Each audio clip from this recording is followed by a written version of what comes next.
Ready to embrace the magical side of life, where anything is possible and the infinite is accessible to all?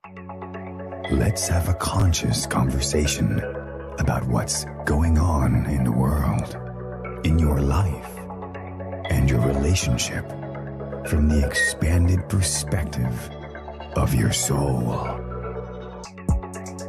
The path to awareness begins and ends in the heart.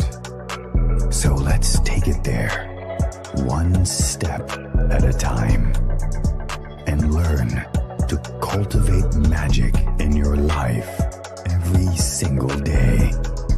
In each episode, we share a collective space in which we discover the unique facets of our own magic and embody our superhuman qualities by humbly exploring how it's super simply to be human.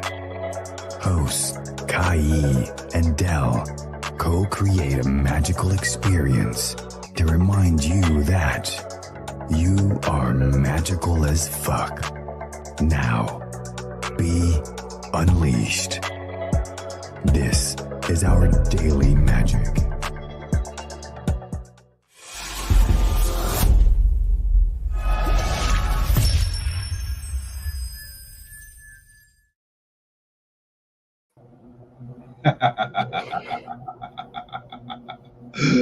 Nice. I always love to watch people's expression of watching the intro. Just that little punchline that happens at the end. It's like a great journey, and then you are magical as fuck. That's right. That's great. Yeah. So I'll give a little bit of intro, then we'll get into it. Welcome, everyone, to another exciting episode of our Daily Magic Podcast. And the guest that we have today is a very, very, very, very magical being who's going to share his magic with us. And I found this person in my own exploration. So I became curious about near-death experiences and about death when I experienced someone close to me dying 3 years ago, my father, that had me really get curious about, okay, like what happens? What happens when we transition on? And I was taught to believe a certain way, but I didn't believe that way of what happens after death. That was just a way of being taught. So this part of me got curious. I want to actually hear from people who actually went there to share their experience. And the guest that we have today, I'm not going to get too much into the details because Kai's going to read his beautiful information. This person actually has experience going over, and he's back to share his experience and share his wisdom. And this is going to be a powerful conversation. So bring your full magical self into this. Bring questions, bring your comments.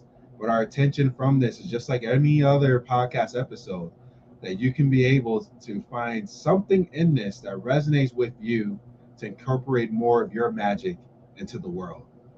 If you do this, you'll get something from this. I'm going to get something from this. Are you? Absolutely. Okay. So I'm one half of the host, Del, and I'm Kai, and I have the honor and pleasure of introducing Tyler Deal. Over the past 22 years, Tyler has studied, trained, and practiced many therapeutic modalities. He has a broad knowledge and thousands of applicable hours of advanced healing in Hawaiian, is it Lomi Lomi bodywork? Yeah. Awesome. Neuromuscular therapy, craniosacral therapy, Thai bodywork, and in the year 2000 had been one of only a few participants in the first training of the pulse technique developed by Joe Dunning. Tyler is also a graduate of the Center of the Performing Arts, South Australia, now AC Arts, and the University of Hawaiʻi at Hilo, where he studied literature and creative writing. After a near-death experience, aka NDE, from a mountain bike accident, Tyler was propelled into the inner world of self-healing, where he was faced with examining deep-seated trauma at the molecular level. The self-healing has given him inner gifts that have allowed him to connect more intimately with the earth, elemental spirits, animals, and plants, and to guide people back to their beautiful core essence. Tyler's specialty is working with highly sensitive and empathic individuals. However, anyone is welcome to work with him if they feel called to do so. He works remotely, assisting his clients with recalibrating the bioenergetics of the nervous system, the center of all body system functions, and spiritual integration. Spiritual evolution is the process of bringing more light into the nervous system. Over the years, Tyler has been described as a molecular empath and healer, peacemaker, gifted writer, animal protector, and dad to two beautiful cats. What type of cats? House cats. One's a tuxedo cat, black and white, and the other one's he's a male, and then the female, she's a little tan one. So, yeah. Fur babies. Yeah, fur babies. Yeah. I have a orange tabby, Hopper. Oh, nice. Right on. Yeah, they're amazing, aren't they? They are. They are the perfect teacher to let you know I love you, I love myself, and I love my boundaries. Yeah, and I love you when I want. Yeah, but he should be meowing soon to me to give him his treats. We'll see. Yeah, So I love those treats. Okay, sorry. Yeah. I know I could talk about cats forever. Oh yeah. But cats are also ancient; they're powerful spirits, so we can get into that as well. I mean, we just came back from a place where they worship cats, right? Yep. In Egypt. So we just got back from Wow. Egypt a couple months ago. So yeah, they're definitely sacred animals. But let's get into this because after hearing your bio, I'm curious about the near-death experience. Did it happen before all those practices you've done, or did it happen after? That's the first thing I wanted to know. Yeah, sure, Del. It happened before. So I mean, I guess you could say, kind of interested in spirituality already, but it wasn't really. I was more interested, I think, in like the Native American side of spirituality and being with the earth. Not that there's really anything separate from anything else as far as spirituality, because everything's spiritual, but that aspect of, earth magic, I guess you could say, and signs from the planet, how the planet speaks to us. That's what I was more called into. And then the body work came after, through my own body healing, the process of healing my body and seeing that the body can actually heal itself, and sometimes having help from somebody else just as assisting that kind of helps the process as well, so we don't get stuck or feel stuck, really. Yeah. Awesome. So for our audience here, I heard it before. You haven't heard it yet, right? I heard what? His amazing journey. Oh, I'm intrigued. Okay. So I feel like the person who watched an amazing movie and knows it, so it doesn't want to do a spoiler alert of the movie and stuff. So I'm going to sit back here being pretty antsy, but I'm going to ask a question. Can you please share with our audience and also my wife your beautiful journey that led you to actually being who you are now? Okay, so start from where? Where do you want? What part? Before the near-death experience, what happened during the experience, and then also who you are now. Okay, sure. So just, if you want to stop me, you can at any time. I think my vocal cords are warmed up. I'm not much of a talker. I don't talk much, so if I kind of need a glass of water, I'll let you know. Okay. We got a waterproof sign, so we're good.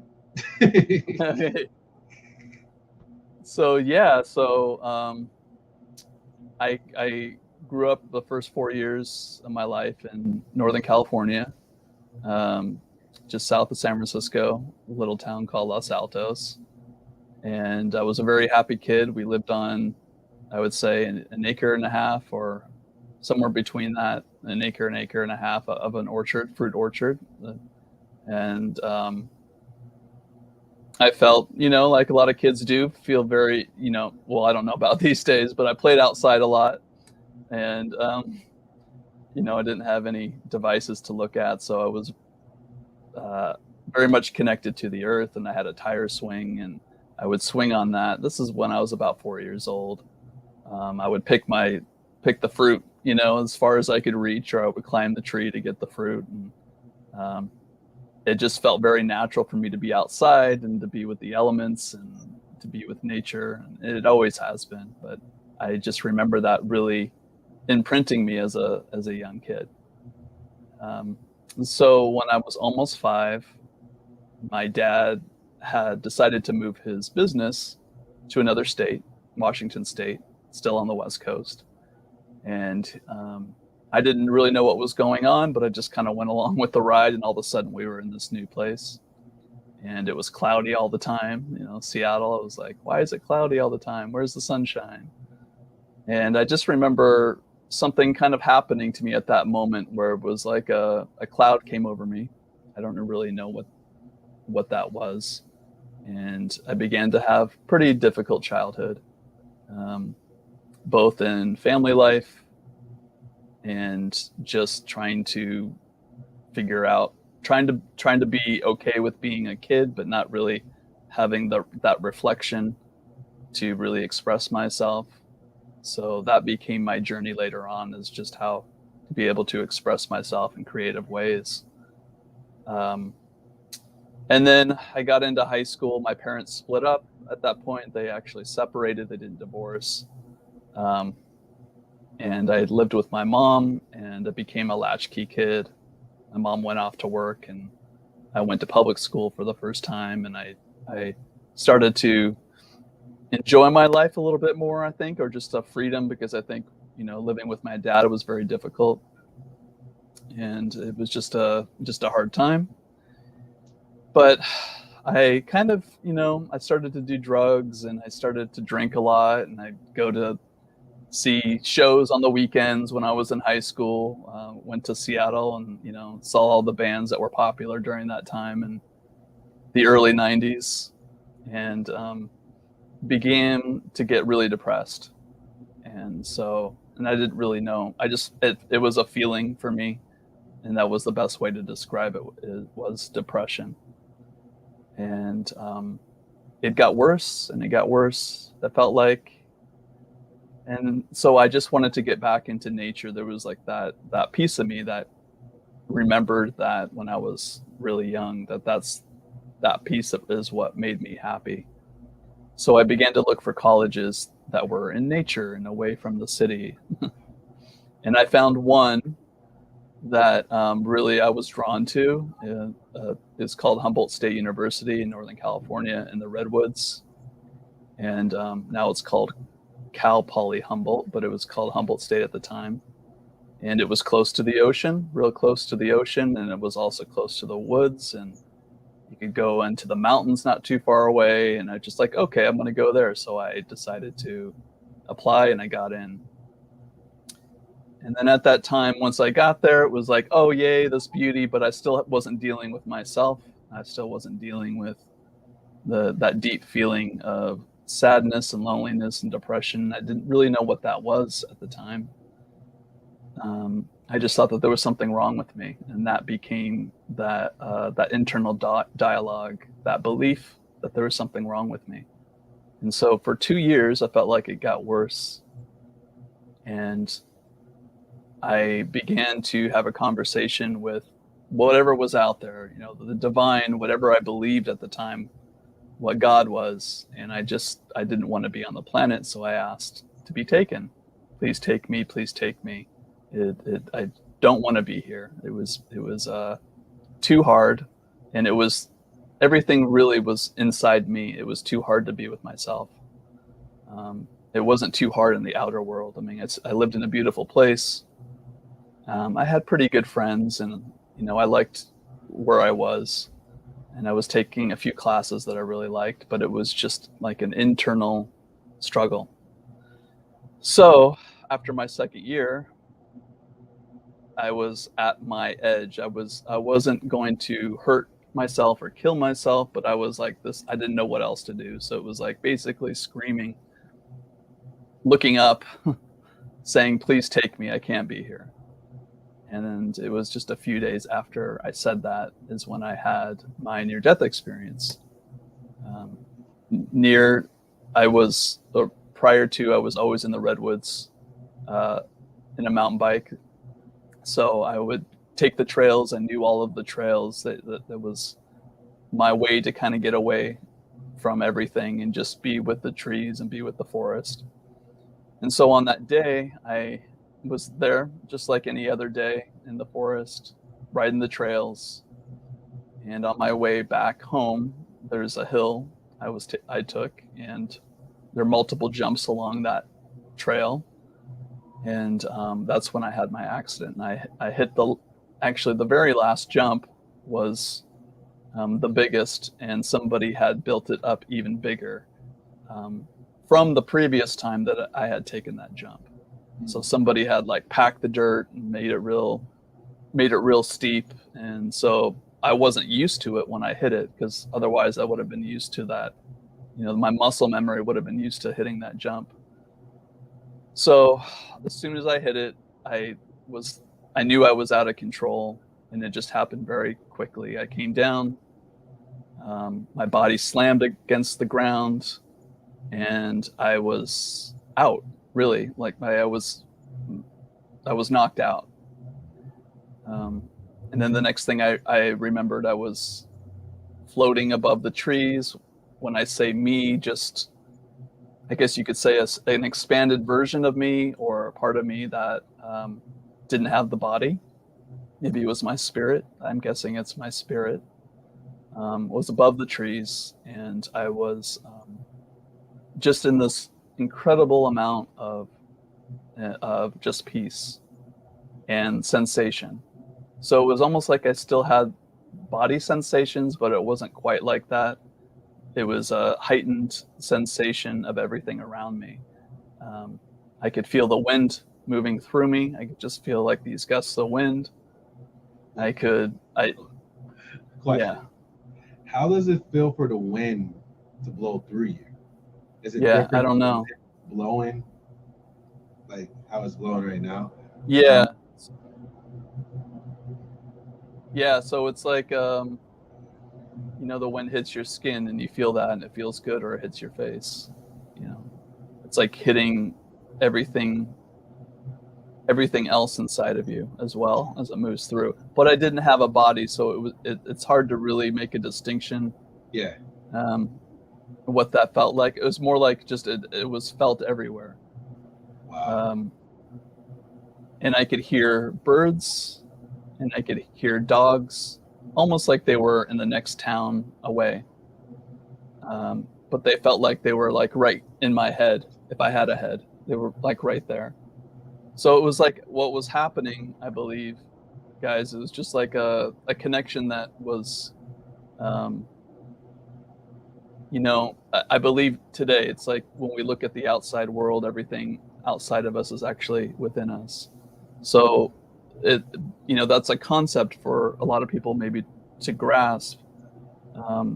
But that I always kind of believed that, but now I was experiencing that. I could hear the ocean really close, even though it was 5 miles away. I could see colors and just the minute details of like water on dewdrops on the pine needle or the needles of the redwood. So it was, so that was my experience as far as really feeling connected to everything in that moment. and even just a deep familiarity with myself, I guess you could say. I mean, more so than being in body at that time. I mean, I'm still discovering what I am. I think we all are in a way, right? So that was, it just felt like the closest thing to like being in love, or like a heart opening, or just a peace, an internal peace. And then I saw my body. It was like looking down as part of this experience, and just realizing that that wasn't me down there. That was a depressed part of me. That was my body feeling the way it was, and that was my experience as being really depressed. And then I had this question like come up within me. It wasn't a voice, but it was just like a direct question of, do you want to go further, or do you want to go back? And I said, I don't want to die. And as soon as I said that, like the last word, die, I was back into my body. And I could feel the pain moving through from the impact of hitting the ground. I could feel all kinds of pain moving through me. I couldn't move too much. I was having a hard time breathing. Almost like when you get punched in the gut and you lose your breath. It was like that. And so I began to open my eyes in this space, because I was like on my back, kind of on my side, but on my back looking up at the canopy of trees above me. And that's when I had experience of fairies, what people call fairies or pixie or the fae, coming down, moving all around me, like dive bombing me, moving up and down, floating right there maybe for a moment and then taking off. And they were giggling, like little giggles, and different colors. They were different colors. Like I saw like blue and brown and white. I think the blue ones are interesting. I've actually seen some of those, not fairly recently, within the last month here in Hawaii. And so they were bringing lightness. It was almost like a welcome back, and they were bringing lightness to a very heavy situation, a critical situation. And about that time, additionally, so my eyes were wide open. It wasn't just like an inner vision. My eyes were open, a little bit blurry, but they were still open.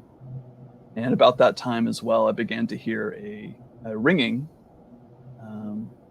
like a ringing bowl, I guess you could say, like a Tibetan ringing bowl. Very beautiful. And I could feel it, some people these days, they have these sound baths where you can feel the vibration moving through your body. So it was kind of like that, but it was really magnified. And I noticed that it was the trees, because I knew actually immediately that it was the trees doing this. They were vibrating, and they were washing me with this energy, this frequency. And so as that was happening, I was being brought back into my body as I was feeling my body more, as that healing from the trees was happening. And I could start to feel the pain again, because temporarily I was taken away, meaning my attention was off the pain, looking at the fairies and thinking, what's going, this is amazing. And then as my body became painful again, that's when I was out. Like I decided to cut my consciousness out. And then the next moment I remember is when I woke up in the hospital in the emergency room. So I don't know if you want me just to keep going, or if you have any questions, guys, or look at Kai's face. You're like, wait, were you taking something? That's when you know it's something amazing. And you can be able to put her in a complex look like that as well, but also excitement as well. Yeah. I'm just sitting here enjoying the ride.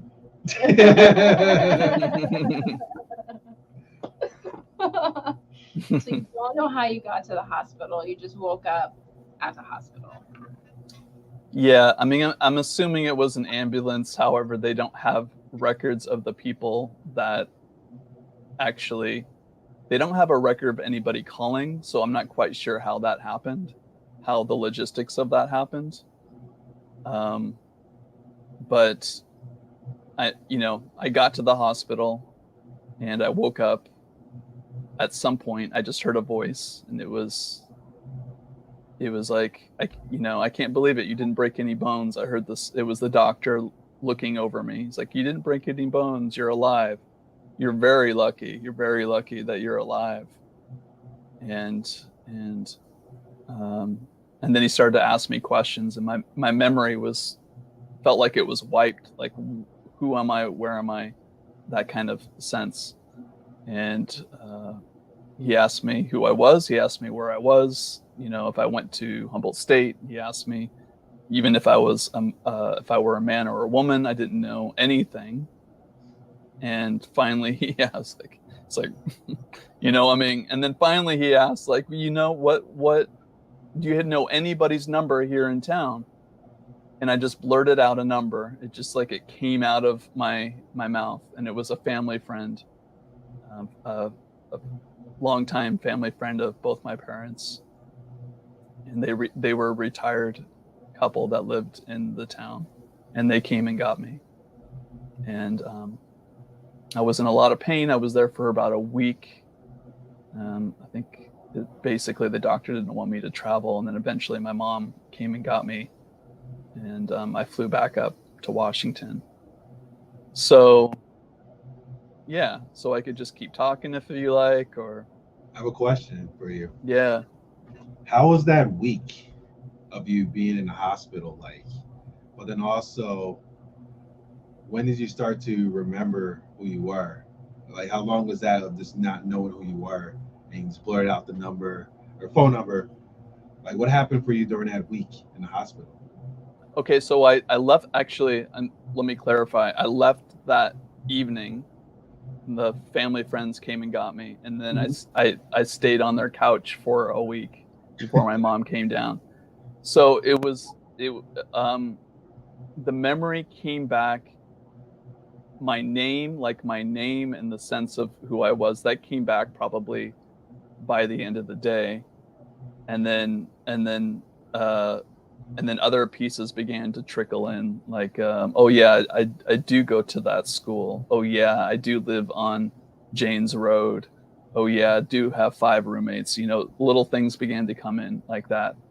The experience, not so much right away, as far as, my actual near-death experience and what was happening at that time. That trickled in a lot slower. My body, I think, was integrating a lot, and I was in a lot of pain. And then as I began to get help healing my body, those memories began to come back more and more. So I was in tremendous amount of pain. I didn't have any broken bones, but I had neurological damage. So I hit my spine so hard that first of all, I had like my C7 was slipped out, and I was getting a lot of pain down my arms. And then I had neuromuscular pain. So because the nerves were damaged, supposedly, they were affecting my muscles. So I had lots of muscle spasms, lots of pain going to the ends of my muscles. And then just it was hard to walk. I just felt like, I was like 500 pounds some days, and other days I felt like I didn't even know I just wanted to go back. Really, it's like, take me again, in a way. But that sense of, coming back, I knew I was supposed to come back. So I knew I had to deal with whatever. The first thing was the body and the pain, but with that also came everything else that I wasn't dealing with within myself. Just the agony within. I had to look at the depression, the rage, that I had taken on for so many years and never expressed. the sadness, the deep sadness of feeling like I was alone and the only person on the planet that was experiencing that kind of emotion, right? Which that's, not true. So many people go through so much in their own ways. So it became a process, and it became a process of my own healing and discovering what I was, and never really have discovered that. And I believe that's makes it a mystery, and that keeps it fresh. Just the idea that I exist and I don't need to know who or what I am, that just this thing exists. That's okay. I'm okay with that. That brings peace to me. So as you gathered more information about your near-death experience, what were you starting to remember about your near-death experience that you didn't remember when you initially got out of it? Okay, so I remember hitting the ground, and I remember losing my breath. And then I remember, so before I actually first told the story in a blog that I wrote, I think maybe a little over a year ago, I basically had to take all of the pieces I remembered and kind of put them into linear form. So I first remembered, the jump, and then I remembered the pain, and then I remembered the ferries, and then that space in between when I was floating, that didn't come until later. And I didn't actually remember everything, right away. So as I was, the first 9 months, well, I remembered, like, the first thing I remembered probably within a few days after my accident was the actual physical pain and the actual hitting the jump and all of that. I was like, oh yeah, that was clear. And then within, I would say, a week or a month, then I began to have these memories come back of seeing fairies and connecting with nature in that specific way. And so, I kept it to myself for 25 years, basically. Didn't want anybody to think I was crazy. Like, even though I knew about fairies and I had previous experiences with them, and I read it in books like Ted Andrews. He talks about fairies, the Native American that talks about the animals speak. So I didn't think I was crazy. I just didn't want anybody else to think that. So, I told a few people. I told my mom, who's always been very open, and she's like, oh wow, that's amazing, that's incredible. So yeah. How do you find it relating to other people after you had this experience? Like, what is that like for you? Like right after the experience? Right after the experience, and even now, embodying that wisdom from this NDE. That's a great question. I think right after the experience, I didn't want to be around anybody, and I was I was so sensitive. Like I felt like I've always been sensitive in the sense that I just felt a lot and really never came down to other people, but I felt a lot. And then when I was with other people, I felt more. So that sensitivity was heightened, where somebody could just say one thing and I was totally annoyed, or somebody could do something and I was completely annoyed. I didn't want to be around them. I was annoyed being around my parents again and stuff like that. And I just basically wanted to curl up and figure out what the heck was going on with me. And then I learned to live with that real sensitivity, because I think part of what had happened to Kai is that when I came back into my body, it's almost like I brought part of that heightened sensitivity with me, that more of me into my body. more of that light of me into my body, so I became more sensitive, like when I was above the trees feeling everything, and then I began to, over time, kind of feel what other people were feeling what animals were feeling. And so it wasn't so much not wanting to be with people over time as it was having or feeling compassion more than anything for what people were going through.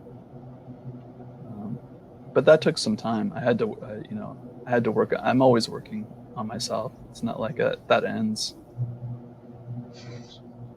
I don't think it ever ends. I was about to say a Thanos quote, but it was the opposite. Remember what Thanos said in Infinity or Avengers? It's like the work is done. It always will be, but it's the opposite. The work is never done. It will continue. Right. But you said something interesting as well, because there's a lot of empaths out there in the world that you actually have a great message for, because a lot of empaths, they say they're sensitive to people's energy and stuff going on, so then they don't want to be in spaces because of the fact that they feel like they're taking on everybody's energy and everybody's emotions. It can be overwhelming and you just want to be to yourself type of thing. You mentioned a powerful statement about compassion. So by giving compassion to the people that you're feeling, the energy and stuff is going on, did it help you to be able to shift the dynamics, the way you're perceiving those energies? Did it also allow you to be able to be in spaces and still be even a more sensitive empath than you were before? Oh, it's a wonderful question, Del. Yeah, absolutely. So that compassion really becomes compassion for yourself. So I think there's like stages maybe that empaths go through. Not one is better than the other, but the hardest part or the hardest stage is feeling that you're sensitive to everybody's energy. And compassion, when you break down the word, my first spiritual teacher taught me this, is come, pass, I, on. When you break it down, come, pass, I, on. So when I would interact with people, I began to see that was a part of me. And as far as energies and feeling stuff, that's what's going on within me. That's actually me feeling that pain or sadness. The other person is just a reflection of that. So as I notice that, and as I acknowledge that, then that gives space for the other person to do the same. Feel, really. So it comes down to feelings. And those feelings are the most misunderstood and the scariest aspect of humanity. We don't want to deal with it. We take medications, or we talk to people about it. We run away from it. We go to social media. We do all kinds of things, drugs, all kinds of things. And yet they're the simplest thing, really, when we can just feel. And so feeling happens when true feeling happens, whatever it is, whatever that label is. It's just say like there's emotion, right? It's not greed and anger, depression. It's just one thing called emotion. And it's joy, all of these, all the beautiful emotions as well. It's just emotion. That's all it is. So when we recognize that and just let it be, and not be attached to it, then that gives the space for it to just be, instead of seek pleasure, avoid pain, right? It's easy to say, but it's hard to do, especially at first. And so yeah. I had to learn. Yeah. So I'm going to ask you the $1 billion question for our audience out there. So for a person who actually wants to be able to be to a place when it's like at that space of just observing it as just emotion, without the labels, this is what it is. It's just this. You be with it. How can a person start that journey of doing that? Mm. So it's an internal process, and it really has to do with, just feeling, but most importantly, taking your awareness off of the thing that you think caused you that feeling, and just focus on the feeling. Because there's always a feeling behind the feeling, and eventually it's bliss and joy. And we just want to go to the bliss right away without feeling all these other things. So that's the crucial part, is taking your mind off the event, the circumstance, the people,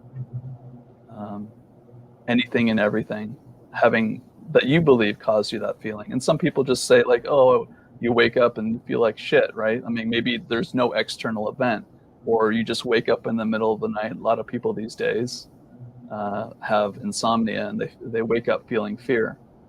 So that's a process too. So there's nothing we can really point to. At some point, we're just like, okay,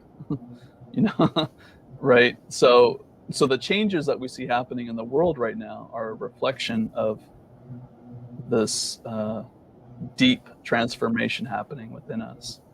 And as we begin to just be with ourselves and be like, even realize, appreciate that those feelings, not good or bad, just appreciate it, like that experience of whatever it is, then it doesn't have to be labeled as good or bad. It just is.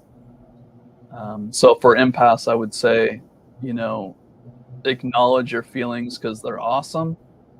But if you can just kind of take your awareness, or thinking that something else outside of you caused that, then that's how you can become emotionally mature, really, and really strong within yourself. Brilliant. Yeah.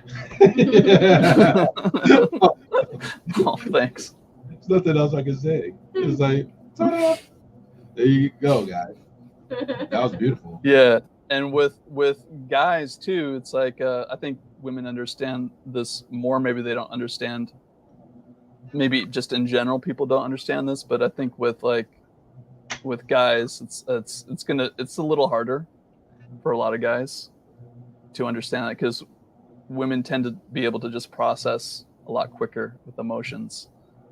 And guys are like, no, dude, like, I don't have to feel that. I'm not going to cry like a wussy, just like.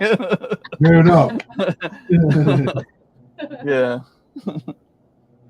I don't know, though. I think it's different for everybody, really. Yeah. So the societal conditioning that happened of how a woman's supposed to be, how a man's supposed to be. And the paradigm that's shifting now because of the fact that it doesn't work. We're not robots. We are spiritual beings in human bodies, and all of us have emotions. And you're seeing what's happening in the world of people who don't process their emotions healthy. Yeah, totally. Yeah. So for you, with the neurological pain that you're dealing with, you were able to self-heal yourself as well with it. How are you able to do that? Yeah, so I saw within a month, I saw a network chiropractor, and they do very gentle, non-invasive body work. And this man, he was a healer. He still is a healer. And so basically he touched my body, and then my body just started to change. Like the first time he touched my body. And so it's like when you see a healer, you see somebody that does energy work, that's they're basically initiating something within you. They're not blasting you with energy, at least my perspective, like a true healer. They're giving you space, they're stepping back, they're saying, okay, I'm holding this space, this energy, in a very specific way or ways, and now here, it's a gift for you so you can heal yourself. So that's what he was doing for me. And as that was happening, I just, I could close my eyes, and I could see the detail of where the nerve was misfiring and where it was causing the pain and the root of that pain, and I would just go in there, and I would just I guess you could say, like, send love or gratitude to those parts of me that were working hard on my behalf to try to heal me. So they were already, these parts that we're in pain with in our bodies, they're already trying to heal you, but they're just working a little harder, right? They're working harder and harder. So that's what I did. I just went in and just almost like a mini me version of me, and just kind of went through my body. And I mean, it took me 9 months, but by the end of that 9 months, I was completely pain-free physically. I still went through all the emotional crap that was coming up, but it was, it moved a lot. It was more intense. The emotions were more intense, but it moved a lot faster. Once after my NDE, like I kind of knew the process of having to deal with them. But yeah, so that's, I don't even know if I'm going completely off topic now, Dale, compared to your question, but yeah, so that's how I healed myself. Yeah, yeah. And then also, you know, with other people too, people showing me what I needed to work on within myself, people being a reflection to me of, you know, whatever that emotion might be. And then also doing body work, learning body work, being interested in healing, taking classes, getting my licensure in 3 different states. I ended up getting my license, and then having my own practice for a while.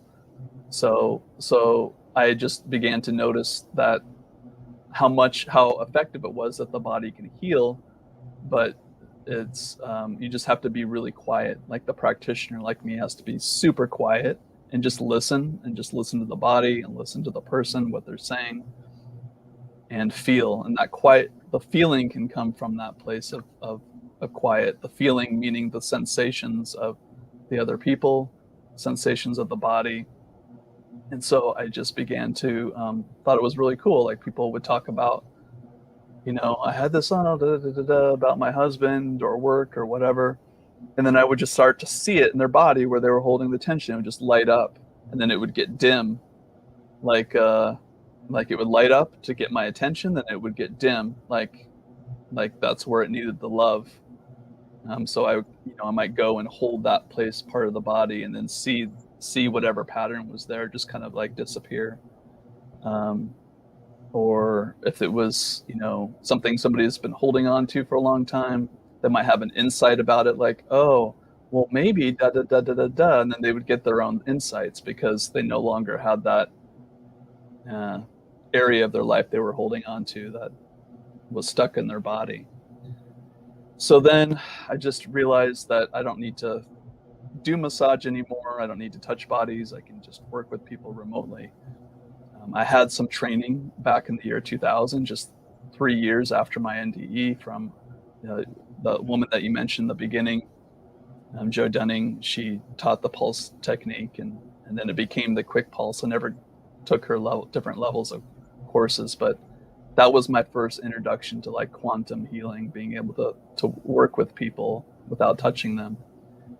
So I believe I kind of incorporated that into my body work a bit, and then it turned into its own thing, meaning it became my own thing later on. And that's what I do right now for however long, I don't know, but we'll see. Awesome. You guys are such great listeners. You've got so much stuff to share. Yeah, that's what it is. Like, especially sharing helpful wisdom, not only for our audience but for myself as well. I'm just taking it in and asking questions. I'm still asking for the audience, but also I'm asking for myself simultaneously as well. And I remember that from our session, as you're talking about it, of making me a mini version of myself that was sitting at my heart, and you put me on my heart, and for that heart-centered space and energy, but then sending love and gratitude to those parts that are at pain. So many times, and like for me, I would judge it, like, dang it, like, why don't this hurry up? Why is this in pain? Like, hurry up! I want to like get done with this type of thing, as opposed to sending the love, sending the gratitude to it, and the way that you expressed it. Thank you for helping me to heal that. Oh, Yeah. whew. Yeah. So that part of you that's like, dang, like, why don't you just hurry up? That's like the boss saying, like, get that, piece of work done by the end of the week. Right? Somebody from YouTube, hey there, D'Amica. That's what I was thinking. You're great listeners. Yeah, well, I got plenty of experience with this with my profession. So, but it's cool when you just allow yourself to listen and be in a space like this miraculous conversations going on, but so much helpful information here. We're here for you guys to allow Tyler to share his magic for you guys to incorporate more magic in your life. Like we talked about empaths, ways of working on that, of being the empath, not using it as an excuse type of thing, but actually use it to empower yourself. That's beautiful, but also healing your body. There's so many people out there who are dealing with illnesses, dealing with aches and pains, and even the emotions. It makes sense if you're suppressing your emotions inside of you, the pain inside of you, your body's going to feel pain. Absolutely. Yeah. Yeah. Do you feel like you prepared yourself in a sense for the NDE? Prepared myself. Like, You mean like I was setting it up, like just by asking for it? well, that Yeah. and also like with the things that you were interested in and studying, like. Well, it definitely took me in a different direction. So I think I was asking for it and I got it. I didn't have, it's not what if you were to compare it to other NDDs, it's definitely different. But I'm just kind of, what was second part of your question, Kai? Like with Like, your interests in life, and just your oh, like disposition, like, do you feel like you were actually like preparing yourself for it subconsciously as well as actually asking for it?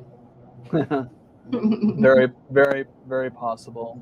Very possible. I don't know for sure, because I can't quite see that. Maybe I'll know when I leave this body exactly what happened, but I think it's like I feel like you can't miss the path, whatever that path is for you. Even though you feel like you're off the path, you're still on it. You can't like, I feel like you can't miss it. So whatever decision I decided to make for my life, I was still on it. So a year after my NDE, I got a passport and I took off to Australia, and I just wanted to get 20,000 miles away from home. But thinking that was the answer, but you still take with you wherever you go, your feelings and all the things you have to deal with. And then that took me on another path, and I started to do acting, which I really enjoyed, and then eventually I got back into bodywork. So I think I was probably being set up, because when I was hanging out above the trees and I had that voice that came up, which was probably me saying, I'm not ready to die. Then it was like hurting my body, then learning how to heal it, then helping others with their own body healing and emotional healing, and finding that it's really the emotion behind all of it, really.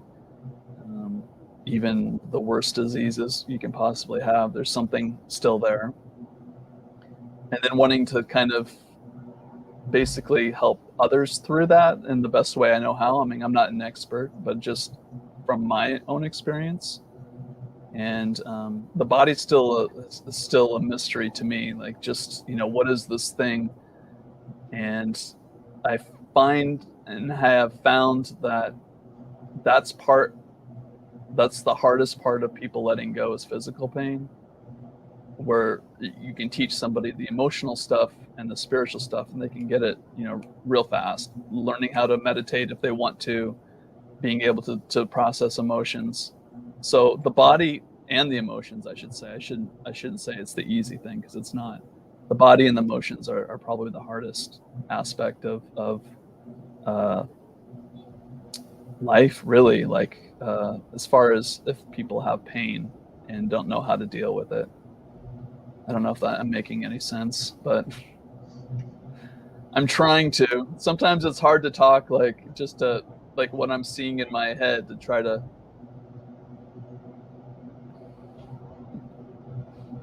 Got it. Yeah. It's trying to fit the infinite into a finite container type of thing. But you're doing great. Thank you.